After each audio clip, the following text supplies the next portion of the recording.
Hello, thanks for joining us as springtime arrives in Scotland. This episode goes out on the 15th of March. We've selected our top stories from home, from Europe and the US. I'm Hugh Stewart. In about 18 minutes I'll be joined by Jeanette Hill to discuss some of these. But now let's go straight to this week's stories. It's news where we are. And our first story this week, top Tory donor, racist comments. A story broke out this week about a gentleman called Frank Hester, who is in fact the UK Conservative Party's biggest ever donor. His contribution is coming to £10 million up to this year. He certainly can afford it, as the software company, the Phoenix Partnership, has reportedly received £135 million worth of government contracts. Mr. Hester hit the headlines this week for reported comments made some years earlier about the independent London MP Diane Abbott, who Hester said makes you want to hate all black women, and he added that she should be shot. Here's what the SNP Stephen Flynn had to say this Wednesday in the UK Parliament. Come to lose the SNP Stephen Flynn. Yeah. Thank you, Mr. Speaker, and I wish to begin by wishing Ramadan Mubarak to Muslims across these aisles. Mr. Speaker, the Conservative Party have accepted a £10 million donation from an individual who has said that one of our parliamentary colleagues in this chamber should be shot. Why is the Prime Minister of the United Kingdom putting money before morals? Prime Minister. Mr. Speaker, as I said, the comments were wrong. The gentleman in question has apologised for them, and that remorse should be accepted. Stephen Flynn. This is complete rubbish. The gentleman in question apologised for being rude.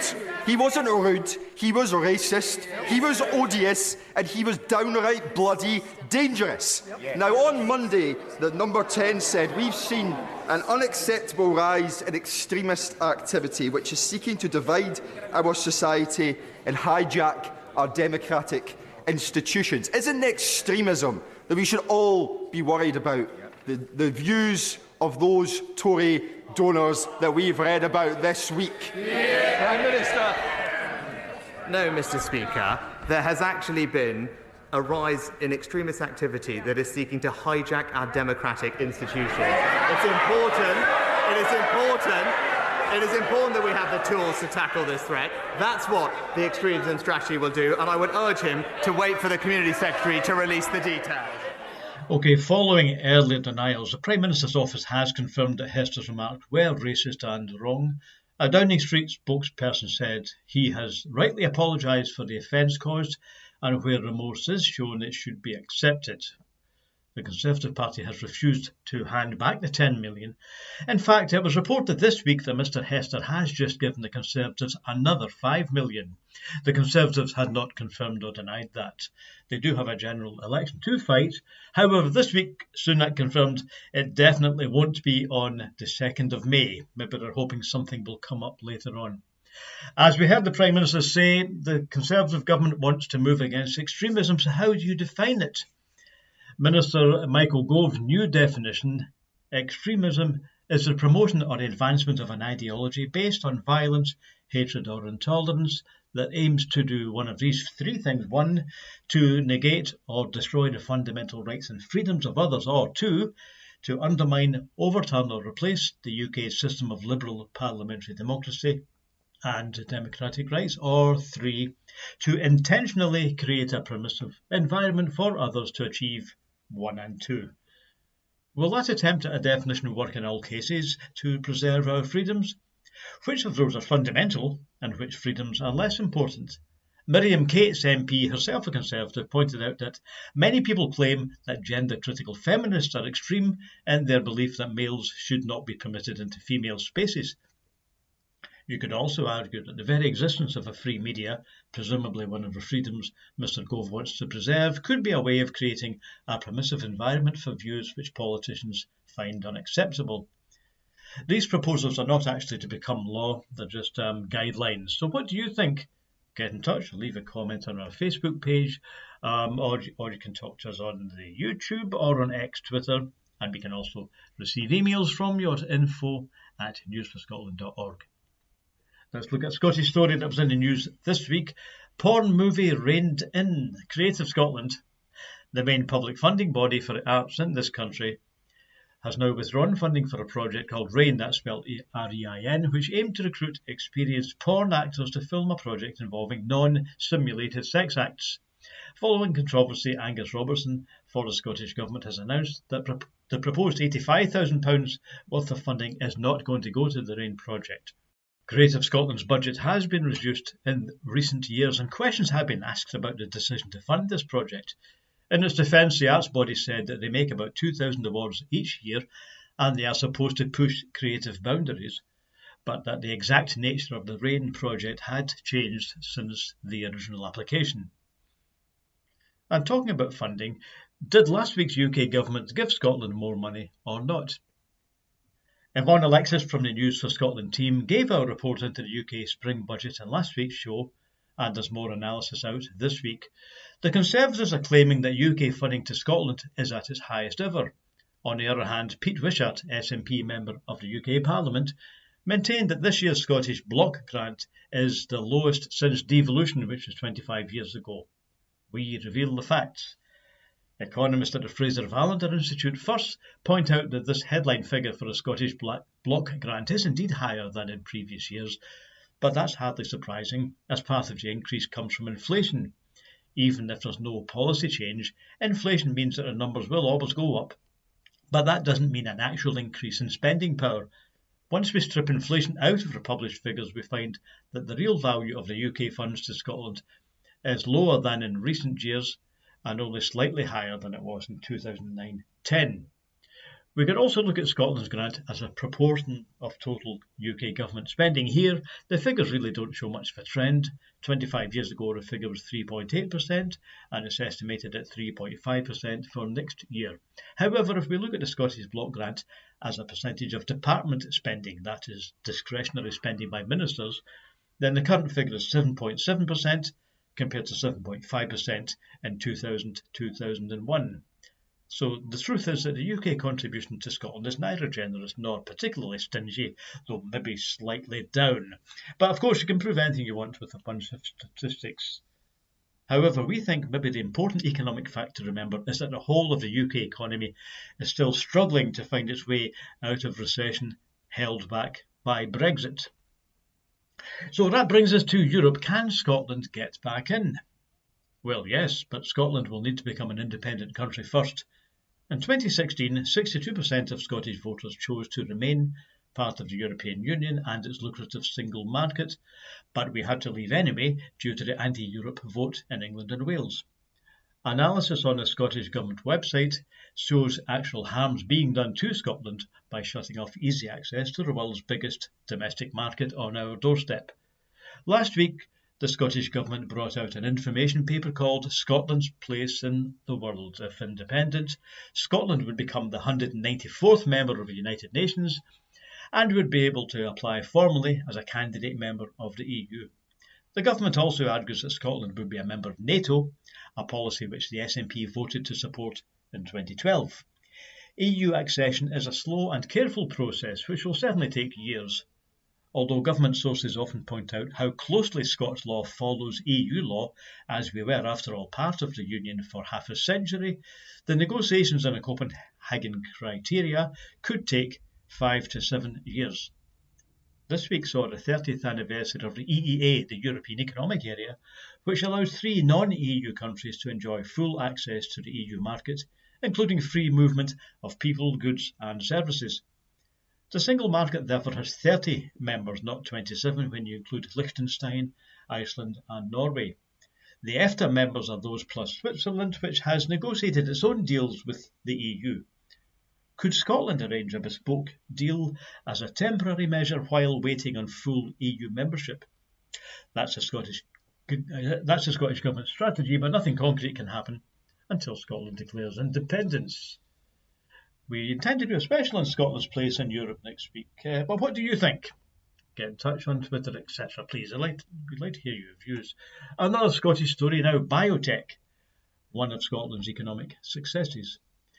In a Glasgow conference this week, IBLC, the Industrial Biotech Innovation Centre, marked its 10th anniversary, noting that this important sector has exceeded growth expectations and could reach an annual turnover of £1.2 million by 2025. IBLC, which is supported by the Scottish Government's Funding Council, aims to have 220 companies and 4,000 employees active in the biotech sector by 2025. Now, young carers, who cares? The Scottish Government is concerned that thousands of young people with real caring responsibilities don't classify themselves as carers, so are not recognised nor awarded. Earlier this week, the Young Carers Action Day took place and the Scottish Government publicised the Young Carer Grant, which has been available since 2019 and has delivered £3 million to about 6,600 carers. The Government thinks, however, that about 25% of those who are eligible don't apply for the grant. This money is delivered through Social Security Scotland and is for 16 to 18-year-olds who spend 16 hours or more each week helping someone on disability benefits. Other benefits may be available too. For more information, look at the Scottish Government's website. England to block puberty blockers. Is Scotland following the science? On the 12th of March, NHS England issued guidance to clinicians to stop the routine prescribing of puberty-blocking drugs to young people with gender dysphoria. This change of policy comes from a review of gender services formerly provided by the Tavistock and Portman NHS Trust, which had seen a huge increase in young people presenting with gender identity issues. The Specialist Gender Identity Development Service, GIDS, is being closed down at the end of this month. Dr. Hilary Cass published an interim review of GIDS in 2022, finding that there wasn't any long-term evidence of what will happen over the years to young people whose normal puberty development is delayed by drugs. There is evidence, however, that bone density will be weaker as the result of this treatment, leading to health problems later in life. NHS Scotland operates the Sandyford Centre, the Sandyford Clinic, which is still offering the kind of gender-affirming care now being called into question south of the border. Critics say that NHS Scotland still follows the controversial Dutch protocol, a small-scale study of gender-distressed patients, which has now been questioned by the Dutch government too. Should the Scottish Health Service look again at the science behind its gender care treatment? Again, tell us what you think. And now, this land is your land. No, it's no. The Scottish Government has published its Land Reform Bill brought to Parliament this week. The Land Reform Scotland Bill includes measures that will apply to large land holdings of over 1,000 hectares, prohibiting sales in certain cases until ministers can consider the impact on the local community. This could lead to some land holdings being lotted into smaller parts if that may help local communities. It will also help to empower communities with more opportunities to purchase land through introducing advance notice of certain sales from the large land holdings. Holdings of over 1,000 hectares represent more than 50% of Scotland's land.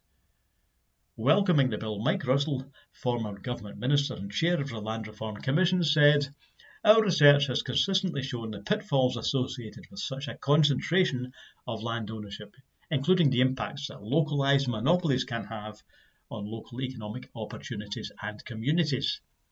Hamish Trench, the Land Commissioner's Chief Executive, said, "Our research shows that governments worldwide often regulate markets in land to safeguard the public interest and support sustainable development. In doing so, Scotland would be operating within a widely recognised and accepted approach to land rights and regulation." For more information, look up www.landcommission.gov.scot. Let's look at the European Union. Is this an example of the separation of powers? In any democracy, the elected parliament, the government and the courts need to maintain their distance and their independence. The parliament has to hold the government to account, and judges must be free to make their rulings based on law and justice and not on politics. This week saw an unusual move in Brussels as the European Parliament moved to sue its own government, who had the EU Commission. This stooshy is about the deal the Commission made last year with Hungary's Prime Minister Viktor Orbán, whose government was accused of leaning on that country's judges. The EU insisted on a four-stage reform of Hungarian politics and withheld over €10 billion worth of funding until these reforms were delivered.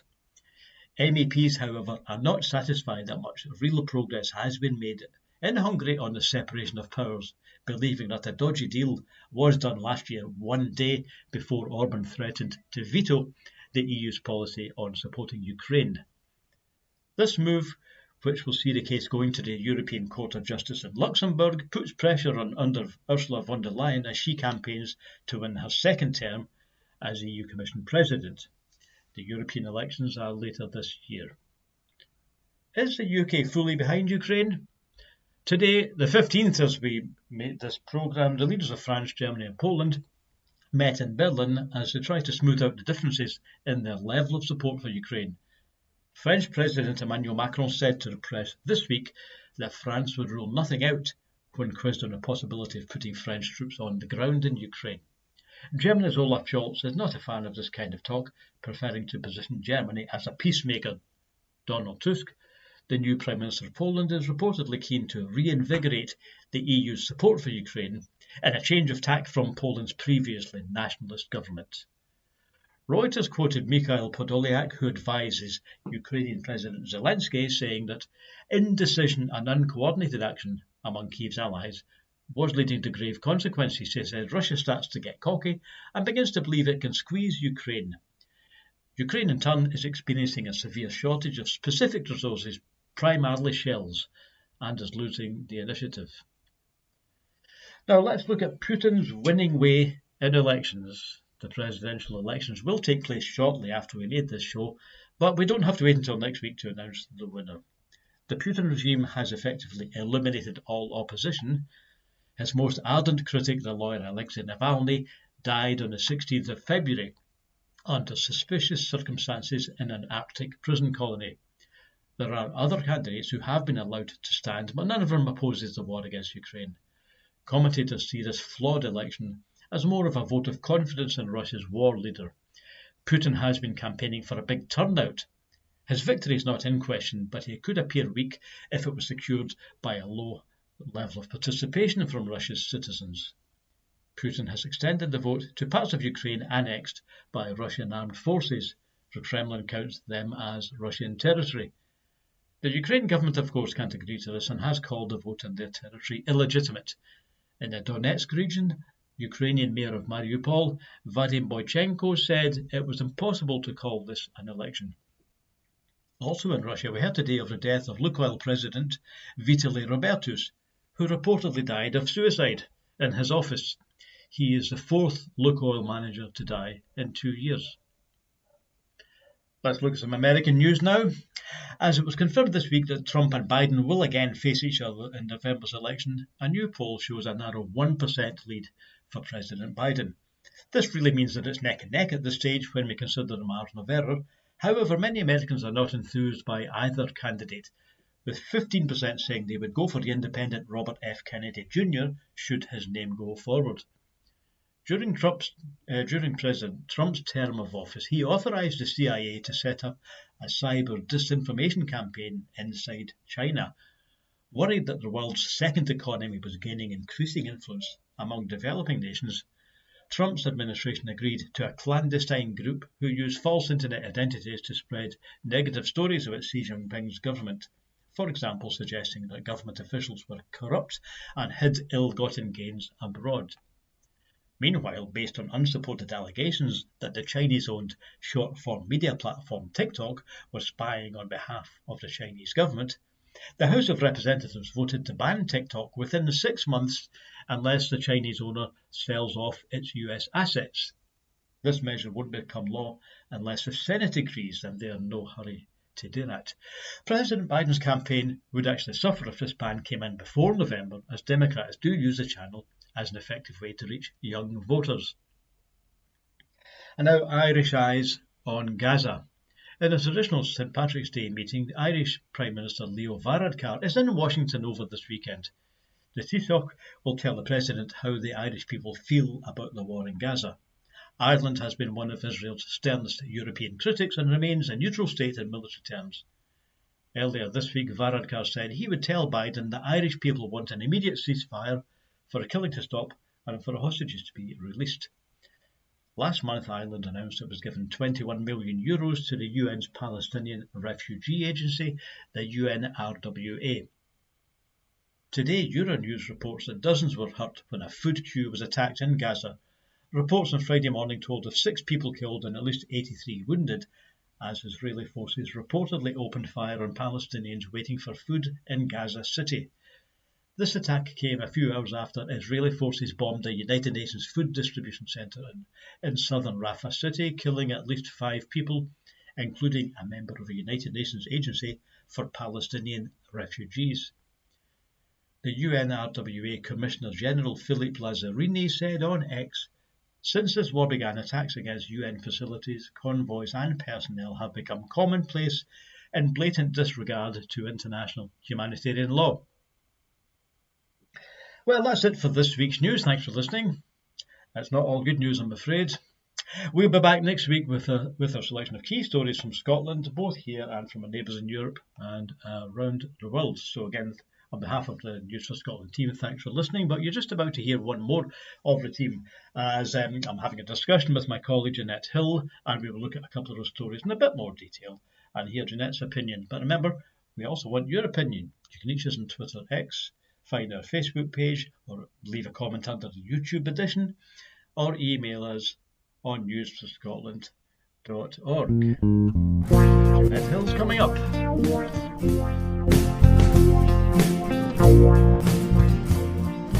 Yep, I'm going to discuss some of those stories with Jeanette Hill, one of the team. Hello, Jeanette, how are you? Hello, Hugh. I'm not bad. Okay, thanks for now, I was editing today's script and I've left a lot out. I've tried to keep it down, but we've still got about 15 stories or so on it. But we're going to just go over 2 or 3 of them. Now, you did say to me you wanted to make sure we discussed the Diane Abbott story. So this is, of course, I think that's the first story we put in earlier on. Yep. So it turns out that a Tory donor said that Diane Abbott should be shot, to quote Stephen Flynn, and then the Tories immediately said, well, that's not a racist comment. What do you think, Jeanette? Well, I think they changed their mind on it, didn't they, afterwards, and realised it was a racist comment. And also, it kind of relates back to when they were talking about Gaza. They said, because it's going to encourage people to, attack MPs, to come and do terrible things to MPs, so they didn't want to have this discussion sort of thing. And also Rishi Sunak coming out and saying, we're encouraging terrorism or whatever. But to think that that's okay to say this horrific things that he's saying about a member of parliament. And the thing about Diane Abbott is, of course, she's had so much of this. If you read back on anything that she talks about, and she's amazingly sort of calm, a very intelligent woman, Cambridge University graduate, very clever lady, and she is so calm about the years and years of abuse she's had as a woman and as a black woman. Absolutely horrific, well loved in her constituency, among lots and lots of, obviously, black people in her constituency have equally experienced those kind of abusive comments. Or some of her social media stuff that she has actually put out there, you just can't believe it. And you're astounded that she's still out there being this member of parliament, taking all that stuff on board. Because let's face it, a woman with her sort of calibre of intelligence and stuff, she could earn more money doing other jobs. I'm sure they would give her a lovely job in the city 10, 15 years ago, whatever, but she's not. She's in there fighting for her constituents and fighting for what she believes in, standing up against war innumerate times, and it's unbelievable what she has to put up with. It's not unbelievable. As she says, it's perfectly believable. Well, and it's what her constituents equally have had to put up with.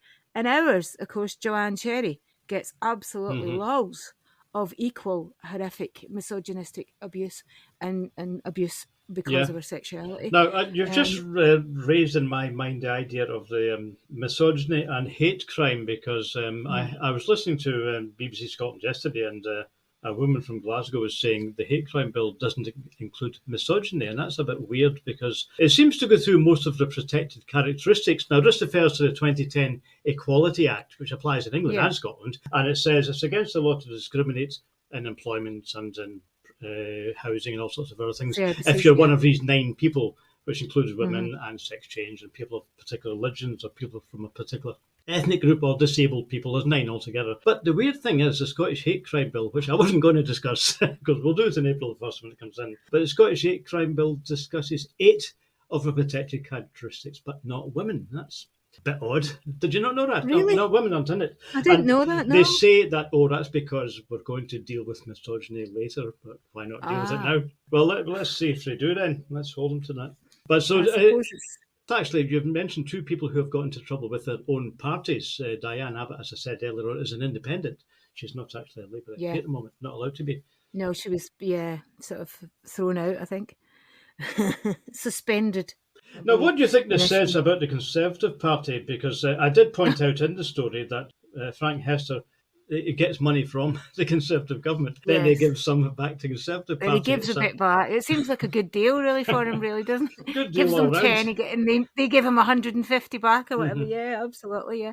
Maybe it's not a bad investment, really, let's face it. We should all think about that, yeah. Giving the Tory party 100 quid and see if they give us a few thousand back, maybe. Maybe they'll give us a franchise to do News for Scotland. I mean, the whole debate, isn't it? The whole idea of should we be allowing, as a so-called democracy, should we be allowing political parties to receive such donations? And the Conservative Party gets the most out of any party in terms of donations. And it gets huge donations from a small amount of people, doesn't it? And as you said, Hugh, previously, a lot from foreign, people who are registered abroad, not registered to pay tax here, are donating to a political party. And therefore, would we not say influencing that political party? Because I would say it does. If somebody comes to my door and says, here's 10 million, am I going to treat them exactly the same as I treat everybody else? I don't think I am. Yeah, and in Britain there doesn't seem to be any limit on how much you can receive from millionaires. But as you said, Jeanette, at least you could say at least Mr. Hester, as I presume he lives and works in the UK. To be honest, I didn't know anything about the gentleman until this week. No. But of course, there's nothing to stop Tories taking donations from overseas, and they have done many times in the past. Yeah. You were and we're asking. Yeah, we were wondering. Yeah. I don't know. Before we came on the air, if anybody knows out should there be? If it should there be? That's what, and I'd like to know if there's other countries which stop that. I mean, I know there's a limit in this country for how much they can spend in elections, which they don't have in America, where they spend astronomical amounts of money. And the one with the most money is going to be the president, I think. Well, it certainly influences it a lot. But we have at least some sort of limits, supposedly. There's always calls whether or not we keep to those limits. I'd like to know if anybody knows anything about any countries. I'd like to think it's those lovely social democratic countries like Norway. I sob every time I think of Norway because I think, could that be Scotland? Yep. But I'd like to know, are those countries, do they put limits on who makes donations, or how much donations a political party can and we don't know that, but if anybody does know that and wants to let us know, that would be great to hear. Please get in touch. Yep. Let's just repeat how to get in touch with News for Scotland. If you've any documents for us, you can send them to the email info@newsforscotland.org.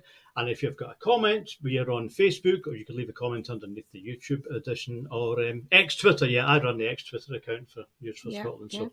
And how to find us is usually put at News for Scotland, put it all together. Otherwise, they'll direct you to the BBC and to STV. And clearly, we want you to come to us, more alternative, more positive towards Scotland news service. Yes, of course. We do it because we're based in Scotland. All the other news organisations are really based or owned somewhere else. That's why we have alternative media in Scotland. We're in the start of it. We're hoping to grow.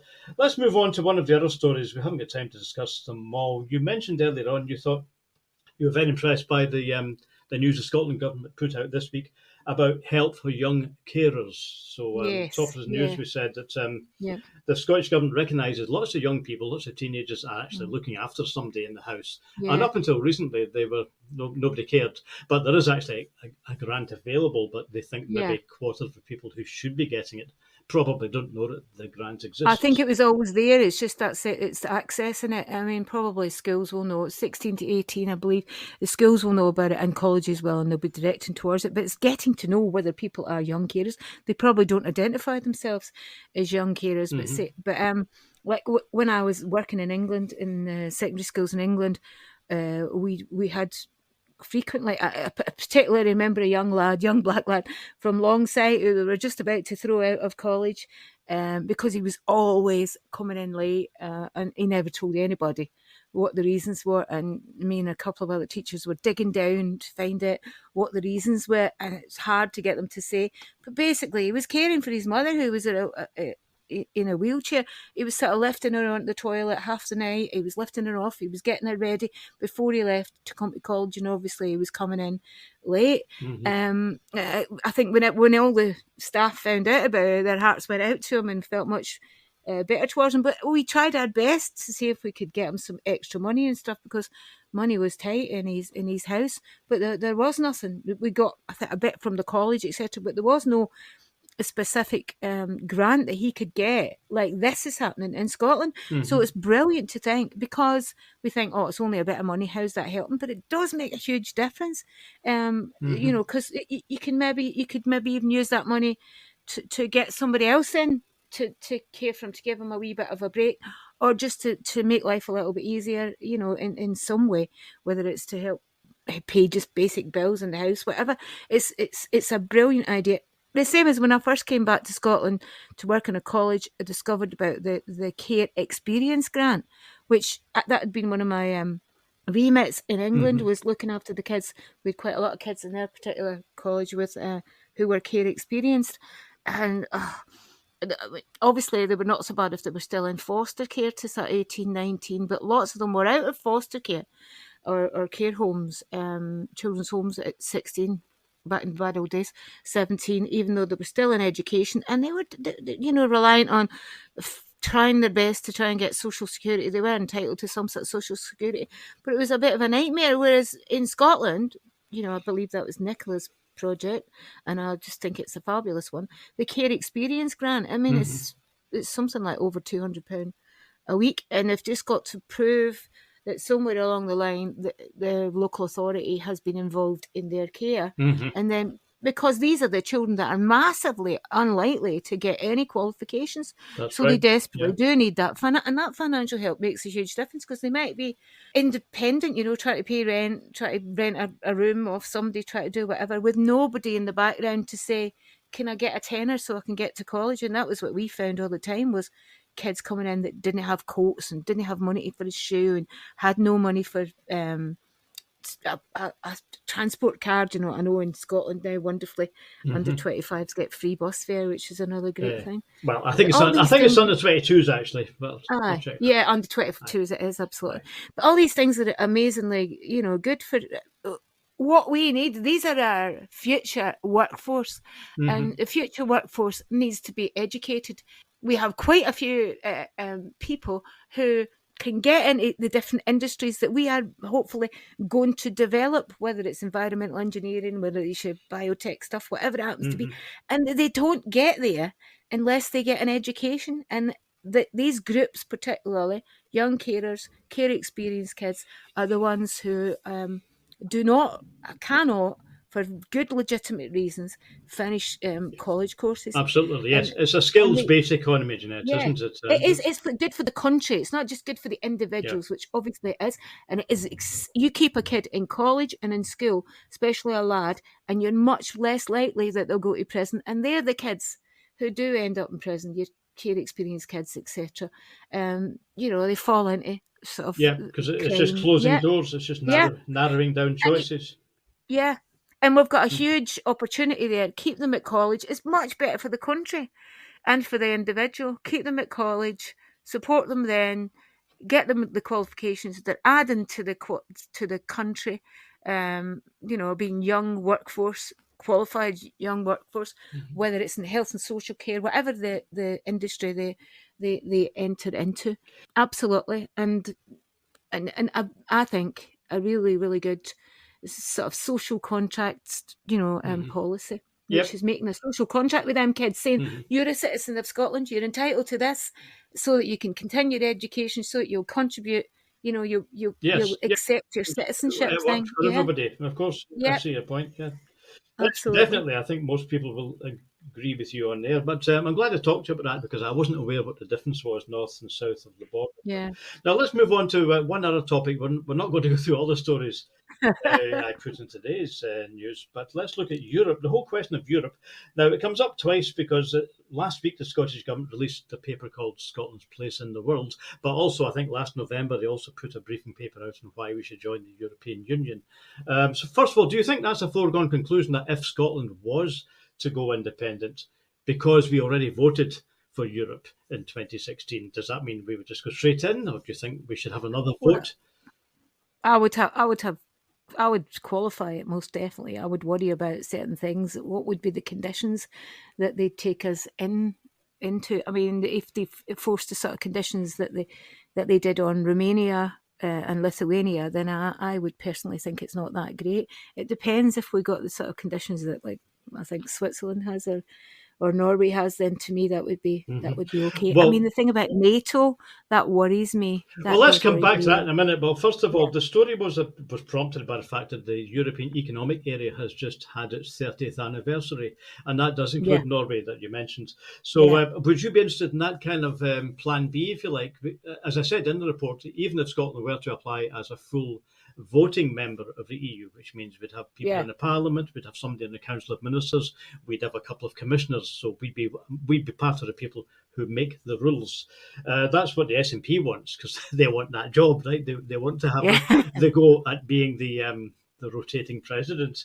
So that means within a couple of years of Scotland joining theoretically the EU, that means Hamza Yousaf or his successor will actually be the president of the EU for 6 months, because it goes round that way. So you can understand the attraction to the SNP. Do you think it might be better to look for the other route for joining the EFTA or the EEA? Apart from the fact it must be easier. There's only 4 in EFTA and another 3 in the EEA. I'm not completely sure. Maybe it depends it would really depend on what they were offering us. You'd have to look at it at the time, what was being offered. My concern is, though, like you did say, this great marketplace in Europe, which is fair enough. But my concern is 2/3 of exports from Scotland go to England, Northern Ireland and Wales, and 70% of our imports currently come from England, Northern Ireland and Wales. And if England, which they have done, and Northern Ireland and Wales are still outside Europe, then we're going to create some sort of border issue there, which imposes a trade barrier against that. And really that most of our exports and imports currently are with England, Northern Ireland and Wales. So how would that work if we went back into Europe? Well, I think we'll leave it at that question, because obviously I don't know. So but you're suggesting maybe next week or the week after we should do a bit more of an in-depth look into Europe.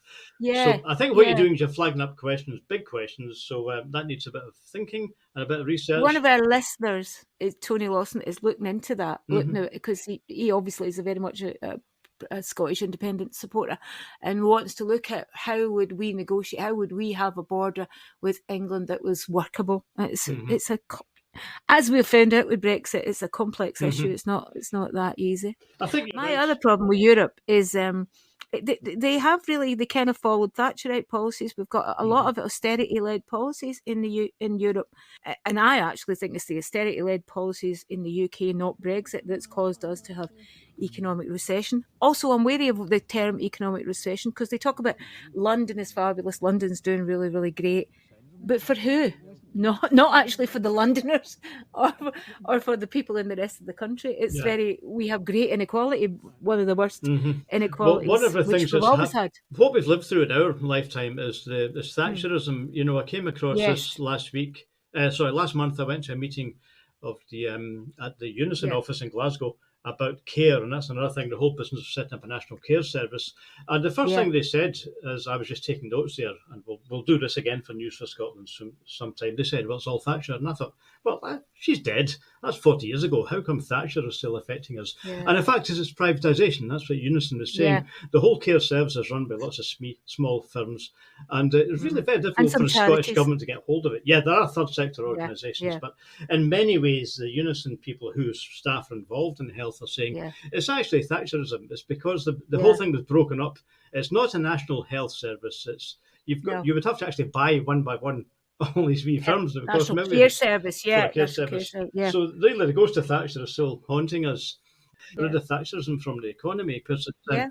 let's face it, it has failed. I mean, it's 40 years that we've had new liberalism Totally. letting the market work. And at the Oh. end of that period, as you said, we've got growing inequality, sluggish economic growth. So let's face it, Thatcherism was a complete economic failure.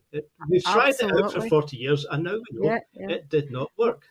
No, it did not. Look at the railways, look at Royal Mail, Post Office. I mean, list is endless how it hasn't got water in England and Wales. I'm not sure about Wales, but certainly water in England. Not what 3 times the price of the bills. Absolute mess that they're making of their English water, beautiful English waterways. Such a shame.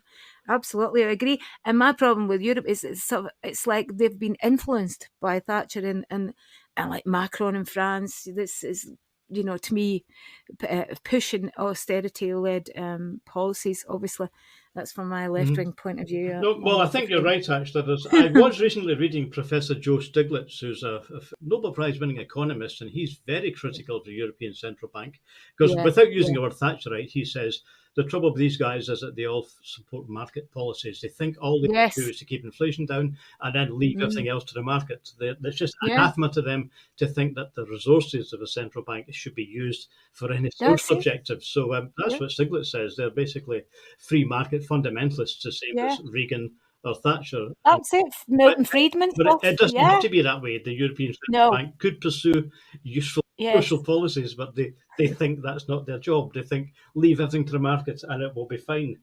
No, not necessarily, mon ami. I did say earlier on, by the way, listeners, me and Jeanette agreed to keep this talk down to 15 minutes, so we're 21 minutes now. We'll finish soon if you want to go and get your tea or something. I just left a question hanging there about NATO. The S&P paper last week also says we're not going to be neutral like Ireland or like Spain was in the Second World War, for example. Ireland still is neutral, but we are actually going to be in NATO. And that was it. That's S&P policy for a number of years. Yeah. So, I can sort of understand that. I mean, with the current position, it's kind of like choose your side, isn't it? Really, with a but I mean, how does that go along with the anti-nuclear stance? We are anti-nuclear, supposedly, in Scotland.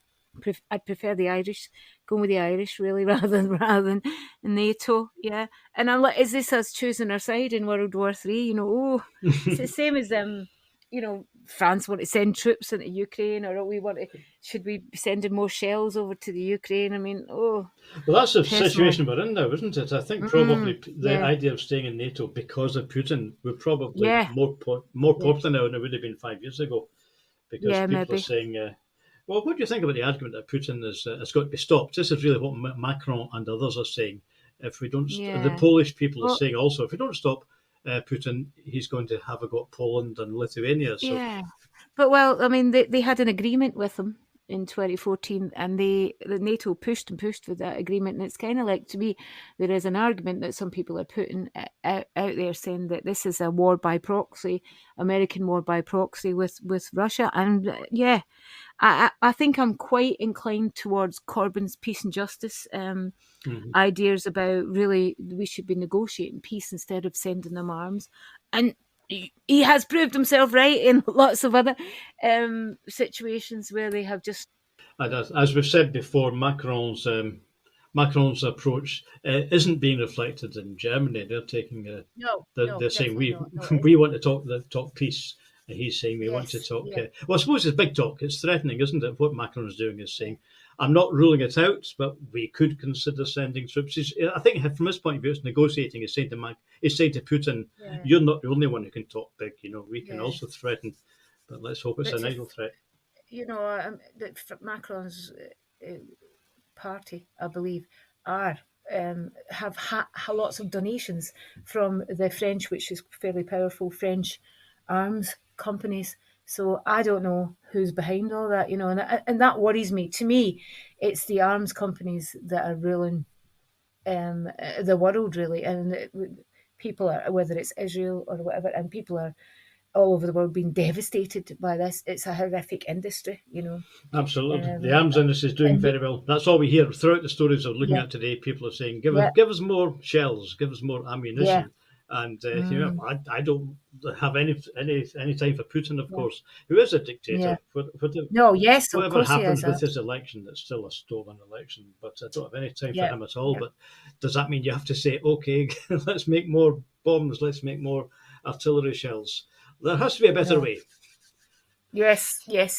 There has to be. Okay. And there is people out there arguing for better ways. You know, Chomsky's put some great stuff out. I can't believe he's a very old man, but he's still talking complete sense to me. Mm-hmm. And yeah, definitely peace and justice. And we can't be dominated by the arms industry, which our politicians, some of them anyway, seem to be being, you know, and to me that's a road to disaster. Well, as we've got lots of disasters out there right now. We do have war in Europe, and who thought that would come back in our times? Well, Jeanette, we could obviously go on more, but again, I invite people listening to let us know what you think. Yes. What we're going to do now in future News for Scotland, if we're all here, if we're all available, we'll do the news if you like. We'll just say the first part, that's what's happening, right? And we're using authoritative sources. We're trying to give a balanced account of the big stories. And then we want opinions, and we want Jeanette's opinion, other members of the team, other guests who we'll have on. And dear listener, we want your opinions as well. So let's hear what you think. And I believe some people are writing lovely reports for us. We're hoping for them for future shows. Oh yeah, there's one that's coming up. It will definitely be next week that I'm really looking forward to. But I'll say more about it. Well, we'll hear about it next week. Right, so I think people should just get in touch, tell us what you think, and don't forget to tune in again next week at News for Scotland. Okay. Right, thanks, Jeanette. I'll speak to you later. Thank you, Hugh. Okay. Bye now. Bye now.